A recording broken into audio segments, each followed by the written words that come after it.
Hello and welcome to National 5 Business Management Lesson 3 Sectors of Industry. So today's learning intentions are we are learning to understand the three sectors of industry, and we're also going to learn about wealth creation.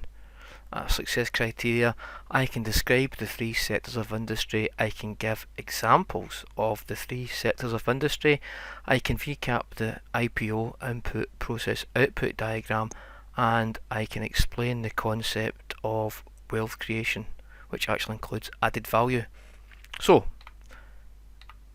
sectors of industry, again, if you've done equivalent S3 course, you may be aware of what they are.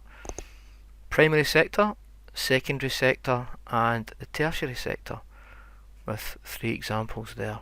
So let's go into each one in detail. First up, primary sector.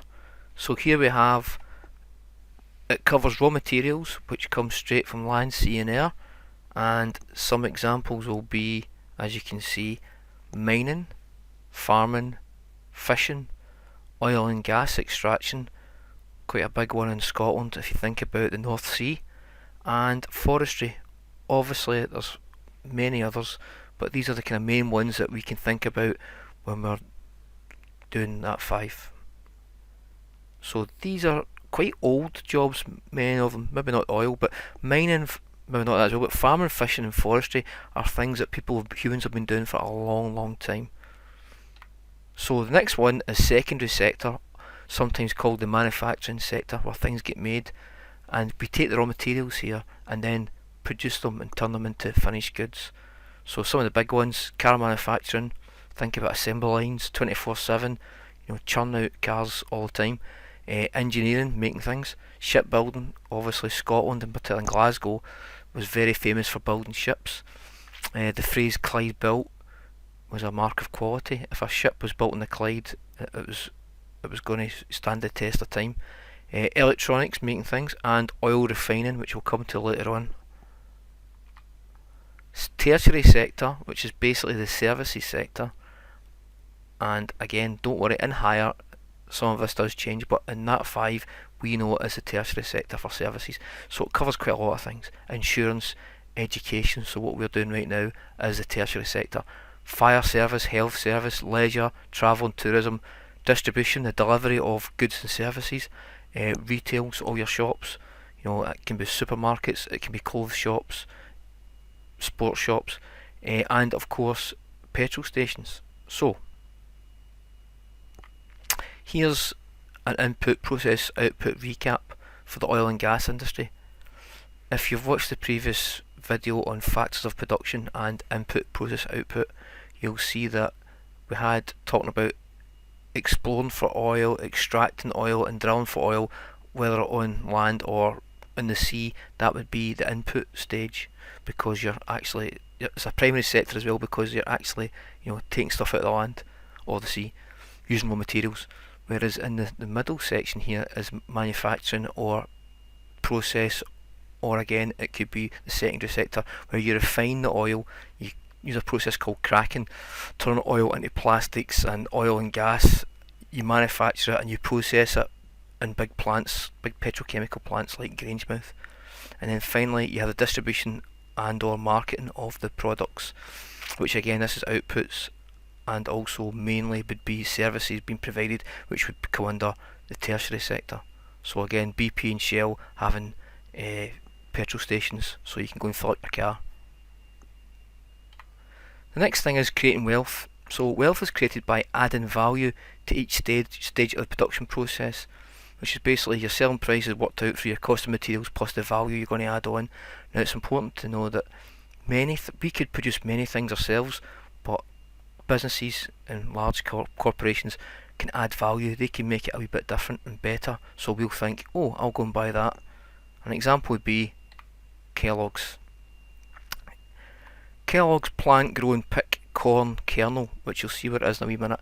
It's actually not worthless, but it's ultra cheap, right? To get, even to buy kernel or to grow it yourself, it's really cheap. So here's what it looks like. That's it there. It comes from a plant.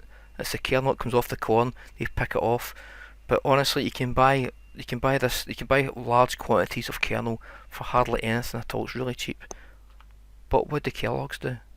Well, they've got factories and manufacturing plants, so they add in salt, sugar, and other ingredients. You can see here somebody on the production line.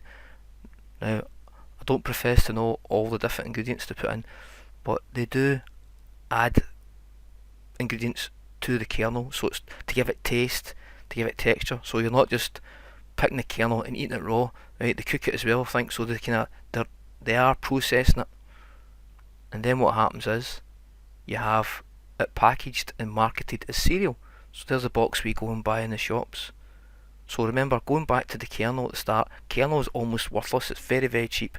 But Kellogg's manufacture, process, you could say refine it in a way. They cook it, they add ingredients to it, and then they put it on a kind of box that we can buy. You know, that includes like the artwork, the size of the box, you know, how functional it is for us to open it and all that kind of thing. They make it attractive for us to buy. And funny enough, you can see here where it's going, because that is input, that is process, and that is output. Okay, and also if, for example, Kellogg's were three different companies, you would argue that the input stage here, the people who make and grow the kernel, that would be a primary sector industry, whereas the people who would transform it into something else, would be into a product, would be the manufacturing or secondary sector, and then finally the people who would deliver it or sell it, even not in retail shops, as you could argue, would be tertiary sector. But it's important to see there's a kind of a link between input, process and output, and primary, secondary and tertiary. In this case, Kellogg's do the whole thing. So here's a little plenary, a little pyramid you can draw and have a wee go at. So think of a question that you have, 2 things that you enjoyed or found interesting or useful, and 3 facts that you have learned. And if we go on to our success criteria, so hopefully you can describe the 3 sectors of industry, primary, secondary and tertiary. You can give examples, you can recap the IPO diagram and link to the concept of wealth creation. You've got a good idea of how adding value works. So as before, just to connect, there's my website, www.mrmcgowan.blogspot.com, Twitter at Mr Marcus McGowan, and for educators, if they want to look at some resources, there's my Teachers Pay Teachers store. So as always, keep calm and love business, and I shall see you in the next video.